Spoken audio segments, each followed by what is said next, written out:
OBC সংরক্ষণ পুনর্বহাল যা সর্বনাশ করেছে মমতা ব্যানার্জি।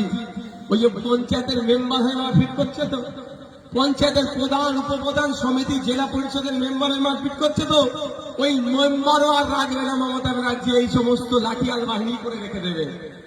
কারণ নতুন ওবিসি লিস্ট যা করেছে, এই নতুন ওবিসি লিস্টেও আগামী দিনে ভোটে দাঁড়ানোর ক্ষমতাও ধ্বংস করে দিচ্ছে। নওশাদ সিদ্দিকী তারা আগামী দিনে যাতে ভোটে দাঁড়াতে পারে তার জন্য আবার সুপ্রিম কোর্টে মামলা করেছে, ওরাই আবার নওশাদ সিদ্দিকীদের উপর আক্রমণ করছে। কি বলছি বুঝতে পেরেছেন?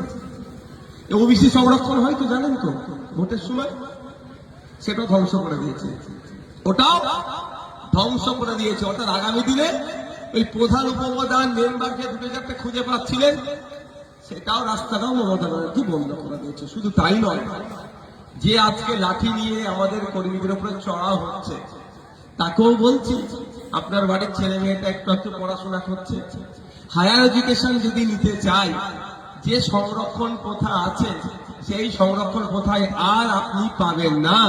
মমতা ব্যানার্জি আপনাকেও অভিশাপ দিচ্ছে আর আপনার হাতে লাঠি তুলে দিচ্ছে, নওশাদ সিদ্দিকীদের দিকে তেড়ে যেতে বলছে। কিন্তু যে হাতে আপনাকে আপনি নওশাদ সিদ্দিকীদের দিকে তেড়ে আসছেন, ওই হাতটা মেয়েটার মাথায় রেখে, বাড়ির ছেলেটার মাথায় রেখে একবার ভাবুন যে আপনার ছেলেটা, আপনার মেয়েটা উচ্চ শিক্ষায় শিক্ষিত হতে গেলে সংরক্ষণের কোথায় কি আর সুবিধা পাবে? তো শুধু তাই নয়, চাকরির ক্ষেত্রে যে সংরক্ষণ ছিল, আপনার বাড়ির আপনার ছেলের, সবার জন্য এটা বলছি আমি, ছেলে মেয়েরা নিজেদের প্রচেষ্টায় ডিগ্রি অর্জন করার পরে চাকরির পরীক্ষা যখন বসছে, পরীক্ষা দিচ্ছে, লিস্টে আর নাম আসছে না, তাহলে বলুন এটা মমতা ব্যানার্জি দ্বিচারিতা করেছে। কিন্তু আমরা একবারের জন্য কি বলছি, আমাদের প্রতিবাদ কি শুধু তৃণমূল ছেড়ে এটা নয়, বরঞ্চ আমাদের প্রতিবাদ মমতা ব্যানার্জি নতুন ওবিসি সার্টিফিকেট দিয়ে মুসলমানদেরকে যে ধ্বংসের দ্বার প্রান্তে দাঁড় করিয়েছে, এটা প্রত্যাহার করতে হবে। বারবার চিৎকার করেছি, গত কয়েকদিন আগে মমতা ব্যানার্জি স্বয়ং স্বীকার করেছে নতুন ওবিসি লিস্টে ক্ষতি হচ্ছে, আমি পুনরায় নতুন লিস্ট তৈরি করব। তবে একটা কথা বলি, নতুন বছরের যদি নতুন সরকার আসলে তৈরি করব, এ গল্প যদি শোনাই এই ফাঁদে পা দেবেন না।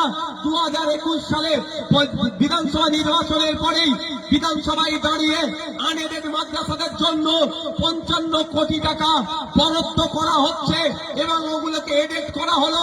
এডেডরা যা সুযোগ সুবিধা পায় ওই আনএডেড গুলো এরপর থেকে সব পাবে বলে গল্প শুনিয়েছিল, অনেকে বিশ্বাস করে নিয়েছিল। কিন্তু খোঁজ নিয়ে দেখুন, 22টা রাত আজকে এই কনকনে ঠান্ডায় কলকাতার শর্ট লেগে ওই আনএডেড মাদ্রাসার টিচার গুলো ওখানে আন্দোলন বসেছে। আপনারা শুনলে অবাক হবেন, যারা আমাদের দিকে লাঠি নিয়ে তেড়ে আসছেন তাদেরকেও বলছি, আপনার বাচ্চাগুলো কিন্তু আনএডেড মাদ্রাসাতে যায়, খোঁজ নিয়ে দেখুন। স্কুলের পাশে কুকুরের বাচ্চা থাকলে মমতা ব্যানার্জি নির্দেশ দিচ্ছে তাদের খাবারের ব্যবস্থা হবে। কিন্তু এই তৃণমূলের নেতাদেরকেও বলছি, আপনার বাচ্চারা যে আনএডেড মাদ্রাসায় গিয়ে যায়, ওই আনএডেড মাদ্রাসার বাচ্চাগুলোকেও মিড ডে মিল দিচ্ছে না। একটু ভাবার চেষ্টা করুন, কেন আইএসএফ কে আটকানোর চেষ্টা করছে? আইএসএফ পয়েন্টে কথা বলছে, কুকুরের বাচ্চাদেরকে মিড ডে মিলের ব্যবস্থা করা হলো, আপনার বাচ্চাকে কিন্তু মিড ডে মিলের ব্যবস্থা দিচ্ছে না।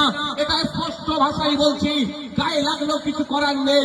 নিশ্চিত ভাবে আপনার বাচ্চার থেকেও কুকুরের বাচ্চার দাম মমতা ব্যানার্জির কাছে বেশি। খারাপ লাগছে?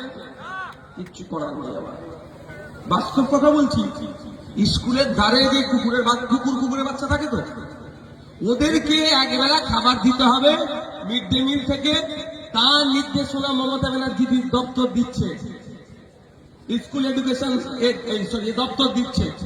আর আপনার আমার বাচ্চাগুলো যেগুলো আনএডেড স্কুলে পড়ে, আনএডেড শিক্ষা প্রতিষ্ঠানে পড়ে, সেইখানে মিড ডে মিল দীর্ঘদিন ধরে চাইছে, দিচ্ছে না।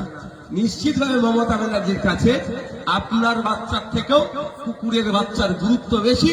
সেই জন্য কুকুরের বাচ্চাগুলোকে আপনার মিড ডে মিল দিলেও আপনার বাচ্চাকে মিড ডে মিল দেওয়ার কোনো ভাবনা নেই। আপনার বাচ্চার মানে যারা আজকে আমাদের গতকাল থেকে আমাদের কর্মীদের উপর অত্যাচার চালিয়েছে, তাদের অনেকের সন্তান দেখবেন আনএডেড গুলোতে পড়ে। বুঝতে পারছেন আমি কি বলছি? তো লাঠি দিয়ে আপনি আমাদের দিকে তেড়ে আসছেন। আমরাই আপনার সন্তান যদি মিড ডে মিল পাই তার কথা বলছি, আপনার সন্তান ব্যাগ পাই তার কথা বলছি, আপনার সন্তান জুতো পাই তার কথা বলছি, আপনার সন্তান কিভাবে ইউনিফর্মটা পাবে তার কথা বলছি। আর আপনি আমাদের দিকে লাঠি নিয়ে তেড়ে আসছেন। না, আমাদের থেকে বুকে আর কি আছে? আমি ওর হয়ে কথা বলছি।